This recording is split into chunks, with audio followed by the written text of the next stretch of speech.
panel kita yang kedua iaitu Dr. Siti Rohana Saleh. Dipersilakan. Okay, bismillahirrahmanirrahim. Assalamualaikum warahmatullahi wabarakatuh. Terima kasih Dr. Moderator, Dr. Noshida, dan sebentar tadi kita dah dengar kupasan yang agak panjang lebar daripada Dr. Noshida Ali. Okey, saya ingin sentuh tentang fokus lah dalam kurikulum prasekolah sebab saya tertarik sebenarnya dalam dia punya fokus tu sendiri dah ada tajuk kita hari ni iaitu yang kita cuba bawa hari ni iaitu sosialisasi murid prasekolah pendidikan kanak-kanak persediaan ke arah potensi diri atau model insan. Okey, dalam fokus kurikulum prasekolah kebangsaan semakan terbaru 2017, kita dapati kurikulum ini lebih berfokus untuk melahirkan murid yang mempunyai kebolehan berkomunikasi dan bersosialisasi. Okey, di samping itu juga kita juga nak melahirkan murid-murid yang mampu melalui dunia hari inilah yang lebih ke arah globalisasi dari segi cabaran-cabaran cabaran hari ini yang makin luar biasa menyelesaikan masalah, okey, keinginan untuk belajar dan seterusnya menyediakan kanak-kanak itu ke arah pembelajaran seterusnya. Okey, saya suka untuk berkongsi pengalaman saya sebagai guru prasekolah. Okey, saya dari prasekolah Kolej Vocasional Kuala Kangsar. Saya nampak apabila kanak-kanak kali pertama menjejak kaki ke prasekolah, ke sekolah ni, kita tengok mereka datang dengan satu orang kata apa, first impression dia.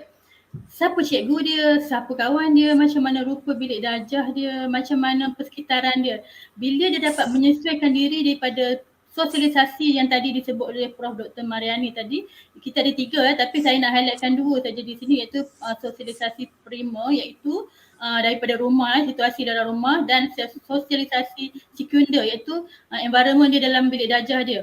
Okey, kanak-kanak ni dia contohlah kita tengok ada seorang kanak-kanak ni dia datang daripada background keluarga yang mungkin keluarga yang sederhana, tak mampu untuk ada mainan yang banyak, okey.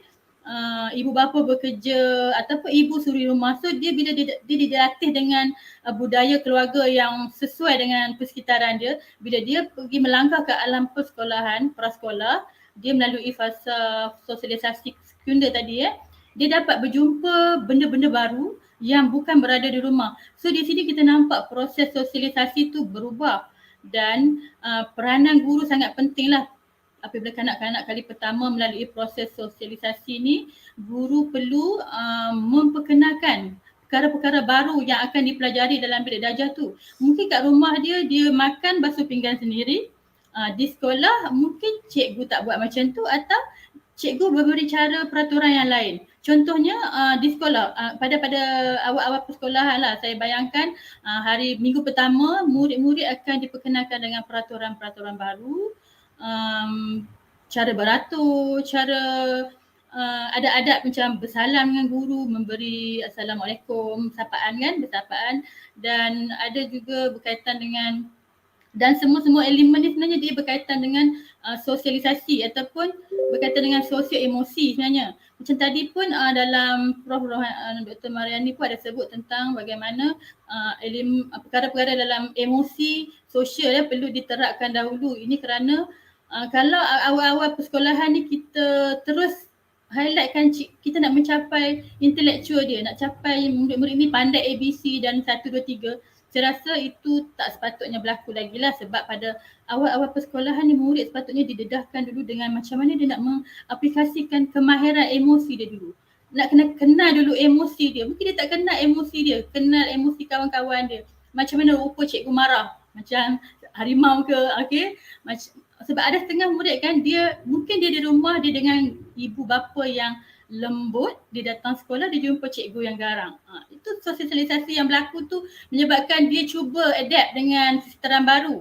So kalau di luar negara saya dapati proses yang berlaku untuk awal tahun ni ataupun dalam proses sosialisasi ni berlaku 3 bulan pertama. Di mana ibu bapa akan turut serta dalam bilik darjah semasa 3 bulan pertama ni supaya mungkin dia tak ada letak terus anak dia dan balik macam tu saja pada hari pertama atau minggu pertama. Sebaliknya ibu bapa, guru akan merancang aktiviti-aktiviti yang sesuai supaya anak dan ibu bapa ni sama-sama join dengan cikgu sekali supaya dia macam soft landing. Dia dia tak bagi terus macam tu, dia slowly dia nampak anak dia dah boleh bersosial, dah boleh berkomunikasi dan perlahan-perlahan ibu pun tinggalkan anak dia sekolah bersama guru. Sebab kadang-kadang saya tengok di prasekolah yang berlaku lah, yang biasa berlaku, peraturan cikgu tak dibenarkan, ibu bapa tak dibenarkan masuk kelas pada hari pertama, minggu pertama lagi lah tak boleh sebab kita nak ajar anak berdikari. Saya rasa mungkin kita boleh fikirkan satu pendekatan lain. Macam saya pernah buat di prasekolah saya, bila saya nampak sebenarnya anak-anak ni dia datang daripada pelbagai latar belakang dan pelbagai jenis emosi juga. Kita tak boleh terus-terus bagi kat cikgu dah ibu cepat-cepat lari sebab tak nak nampak anak dia menangis, tarik kain ibu nak ikut balik dan sebagainya. Sebenarnya benda ni kita tak boleh jadikan anak rasa tak suka datang sekolah sebab ibu sangat kejam. Sebenarnya stage dalam sosialisasi ni yang paling awal tu sangat penting. Kita tak nak impression anak tu dia rasa macam mak dia dah buang dia kat sekolah yang dia tak kenal siapa cikgu dia. So walaupun kita rasa kita nak ajar dia berdikari tapi mungkin ada cara yang lebih orang kata apa, kita hormat dia juga, ada dia punya cara berfikir dia, tahap-tahap dia kan. So tak patutlah berlaku. Satu lagi untuk bersosialisasi dalam fokus kurikulum tu sendiri, fokus komunikasi dan bersosialisasi tadi, apabila kanak-kanak dah mula berkenalan dengan diri dia sendiri, dia kenal emosi dia, cikgulah yang akan mendorong dia untuk mengembangkan emosi dia macam mana. Adakah dia ni seorang yang boleh join, boleh menyesuaikan dengan kawan-kawan. Sebenarnya bila cikgu dah mula orang kata, kalau saya suka cakap buka Swiss. Bila dia masuk sekolah ni, cikgu kena pasti Swiss murid dulu. Swiss apa yang dia ada dan Swiss apa yang nak buka untuk mereka boleh masuk dalam persekitaran baru mereka tu. Contohnya macam kita nak galakkan dia berkomunikasi, bersosialisasi. Tadi kita sebut dia kena kenal dulu emosi dia. Okey, kalau saya tengok, saya pernah buat kajian berkaitan dengan kecerdasan emosi oleh Daniel Goleman. Dia pun menyebut ada 5 komponen utama dalam diri seorang kanak-kanak tu. Apabila kita nak menyelahkan kemahiran-kemahiran sosial dia bermula dengan kita buka dulu kemahiran emosi dia dulu, iaitu dari segi kesedaran diri dulu. Kanak-kanak tu gurulah akan bantu kanak-kanak itu kenal potensi diri dia, kenal diri dia. Okey, dengan cara aktiviti yang kreatif lah. Awal tahun cikgu memang kena kreatif lah, tambahan lagi dalam musim PDPR ni. Kanak-kanak sebenarnya cikgu katalah tahun 2021 ni murid-murid dah datang sekolah bulan 3. So kita mula berkenalan dengan ibu bapa, dengan murid kan. Tapi bila dah PDPR tu baru berkenalan 3 bulan, sekolah tutup balik disebabkan pandemik kan. So kita bila jumpa balik murid pada bulan 11 baru ni, saya tengok murid-murid ni macam blur. Assalamualaikum cikgu, dia orang tak tahu nak jawab apa. Maksud dia mereka kena mula balik, buka balik sis yang tertutup tu. Saya anggapkan dia orang dah ber-PDPR dengan saya, mungkin mereka nampak cikgu dalam handphone, dalam secara online kan. So dia orang masih tahu cikgu tu ada walaupun tak boleh nampak cikgu bersemuka. Tapi sebenarnya bila bersemuka yang berlaku ni sekali tu, kita nampak sebenarnya murid ni macam dah lama tak tengok cikgu sebenarnya. Macam tak berlaku pun PDPR tu. Sebab apa? Dia masih rasa masa cuti tu, PDPR yang berlaku di rumah tu, dia rasa mungkin macam cuti sekolah kan, sebab dia ada ibu kat rumah. Dia jadi balik kepada sosialisasi prima tu. So bila nak masuk dia sekolah, dia jadi kena mulakan semula. Saya percaya dekat kawan-kawan kelas-kelas prasekolah lain pun sama menghadapi masalah yang sama macam saya juga, di mana sosialisasi ni dia bukan berlaku dan habis macam tu saja, tapi dia sentiasa berlaku berterusan kerana selagi murid itu dalam persekitaran prasekolah, dia akan melalui benda-benda baru yang mungkin berbeza-beza ikut perkembangan dia, ikut keperluan dia, ikut kesediaan dia, dan tak mustahil dia akan sentiasa melalui benda tu sampai habis stage dia dalam peringkat prasekolah lah ya. Okey, saya nak share sikit tentang teori Goleman walaupun tak disentuh tadi sebabkan saya nak kaitkan dengan emosi sebenarnya. Sebab dalam sosialisasi ni kita nak melahirkan at the end tu murid yang boleh menghadapi cabaran, menyelesaikan masalah, berminat untuk belajar, bersedia untuk pembelajaran seterusnya. Kalau cikgu terus fokus pada intelektual, saya rasa ia satu yang bagi saya agak kejam. So bukanlah kita tak mencapai tu, tapi kita kena fokus pada emosi dulu. Bila dia dah rasa okey, dia dah boleh berkomunikasi, boleh bersosialisasi dengan persekitaran, seterusnya insya-Allah dia punya benda-benda lain akan datang. Perkembangan-perkembangan lain akan menyusul dengan cantik selepas itu.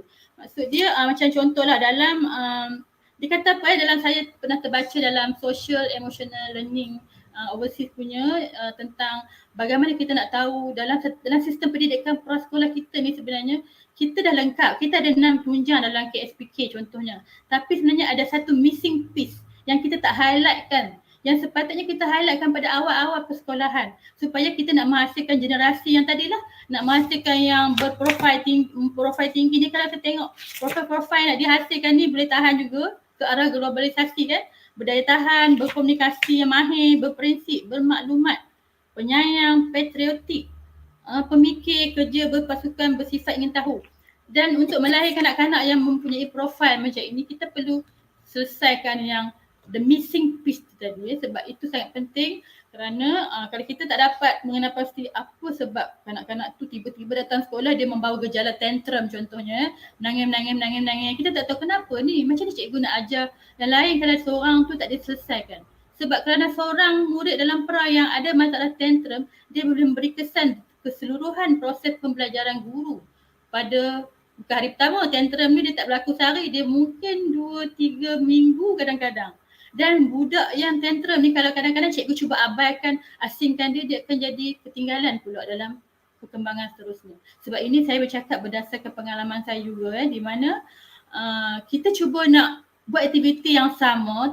Cikgu nak mengejar hari ni nak buat aktiviti yang dah dirancang, tapi sebenarnya cikgu kena fokus juga yang tertinggal sebab ada emosi-emosi yang belum diselesaikan dalam diri kanak-kanak tu tadi. So itulah yang saya rasa saya nak kongsikan. Ia berkaitan dengan komunikasi dan sosialisasi. Kalau masalah awal tak diselesaikan dengan baik dan berkesan, dia akan pergi mengganggu untuk seterusnya lah. Cikgu nak ajar ABC ke, nak ajar 1, 2, 3 dan seterusnya tu dia akan terganggu. Sebab sosialisasi ni satu step yang penting. Kerana ini merupakan satu, orang kata apa, first time impression yang baru, macam mana dia datang, dia bayangkan cikgu yang baik, macam mak dia kat rumah, cikgu yang sekolah yang seronok dengan kawan-kawan. Murid akan jadi seronok dan bersemangat tau kalau dia dapat kawan yang jiran dia. Itu satu yang boleh mendorong dia rasa seronok pergi sekolah, jumpa kawan yang sama jiran dengan dia. Macam tadi teori ekologi pun ada sebut dalam mikrosistemnya, di mana pertama dengan ibu bapa yang makrosistem lebih dalam environment sekolah. So kita tengok bila dia jumpa kawan yang satu kampung, satu taman, satu berjiran dengan dia akan lebih, mungkin dia seronok sikit daripada takut kerisauan tadi yang mula-mula datang sekolah tu, mak dah tinggal tapi dia jumpa kawan yang sebaya dan sama sejiran dengan dia akan lebih positif. Dan juga jika dia jumpa cikgu yang baik, lemah lembut, cikgu kalau garam pun kena bertukarlah sekejap sebab kita nak hasilkan murid yang dia boleh terima, dia tahu cikgu walaupun garam tu sebenarnya dia lembut dan penyayang macam mak dia. So dia akan lebih rasa selamat berada di sekolah. Sama juga dengan persekitaran sekolah. Cikgu awal-awal tahun kadang-kadang tak boleh terus bagi aktiviti-aktiviti yang murid dah rasa takutnya pergi sekolah sebab ada benda dia tak reti pegang pensel, cikgu dah suruh lukis bulatan apa, tapi sepatutnya cikgu, macam saya suka buka TV tengok je pen macam kat rumah. Bagi dia rasa alah sekolah ni lebih kurang macam rumah dia juga. So awal-awal tu bagi dia slowly soft landed lah, dia tak ada terus terkejut macam tu kan. Okay, so kalau tadi saya sebut tentang teori Goldman, saya nak patah balik ni saya dah pergi merata-rata dah ni. Saya nak patah balik dan saya nak sebut selepas kita dah perkenalkan kesedaran kendiri pada kanak-kanak tu tadi, barulah kita memperkenalkan dengan cara pengurusan emosi. Pengurusan emosi yang saya dah sebut tadi tu, macam tadilah beratur, mengikut giliran tu, bersalaman, mengemas alatan. Satu tugasan guru yang agak susah sebenarnya bila murid dah buat aktiviti dia sepah-sepahkan meja, tapi dengan cara cikgu yang sesuai dengan kreativiti cikgu, benda tu dapat dilaksanakan dengan mudah. Macam saya di kelas saya buat nyanyian, saya suruh dia orang nyanyi, saya cipta lagu. Contoh saya nak cipta lagu untuk dia orang beratur, saya cipta lagu tentang beratur, murid menyanyi dan murid terus buat dan dalam masa tak sampai 1 minit dah siap dah beratur. Sebelum ni saya nak murid beratur menjerit-jerit, sebulan 2 bulan pun tak dapat untuk beratur yang cepat. Sebab kita, itulah dia yang kita nak sekarang ni, cikgu pun kena kreatif lah nak melalui murid-murid yang dah makin advance ni kan. Okay. Dan seterusnya bila murid dah ada kesedaran kendiri, dah ada pengurusan emosi pun dah bagus, secara tidak langsung dia akan bermotivasi untuk datang sekolah. Dia rasa sekolah tu best, cikgu pun baik, aktiviti menarik, so dia akan lebih seronok dan seterusnya empati dan sosial sendiri akan terbentuk dalam diri kanak-kanak tu. Bila dia nampak benda-benda yang baik yang ditunjukkan oleh guru sebagai role model dan dia seronok dengan environment dia, proses sosialisasi tadi akan berlangsung dengan baiklah dan lebih berkesan. Dan saya tak boleh nak kongsi panjang-panjang tapi saya cuma nak share sedikit. Okey. Kalau kanak-kanak suka benda yang seronok, cikgu cuba bagi aktiviti yang seronok supaya mereka rasa bila mereka seronok belajar, mereka tak akan ada masalah untuk meneruskan pembelajaran di bilik darjah kesan. Okey, terima kasih.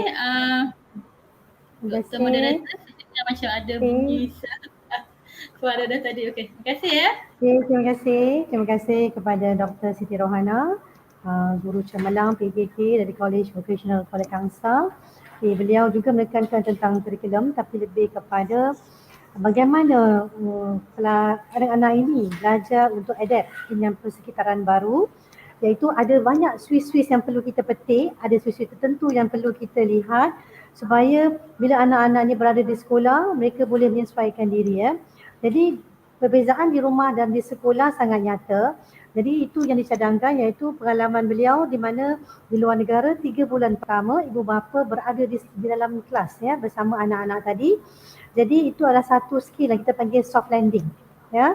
Okey, beliau mencadangkan itu juga kerana pengalaman hari pertama sangat penting bagi anak-anak ini supaya untuk mengajar mereka berdikari perlu ada tahap yang bersesuaian. Jadi gambaran emosi dibangunkan dahulu sebelum gambaran kemahiran lain diterapkan. Okay, jadi kita nampak iaitu ada the missing pieces yang mana dia akan mempengaruhi persediaan PDP guru sepanjang hari sekiranya emosi anak-anak ini tidak dikawal dari awal. Okay, sekian. Terima kasih Dr. Siti Rohana atas perkongsian beliau tadi.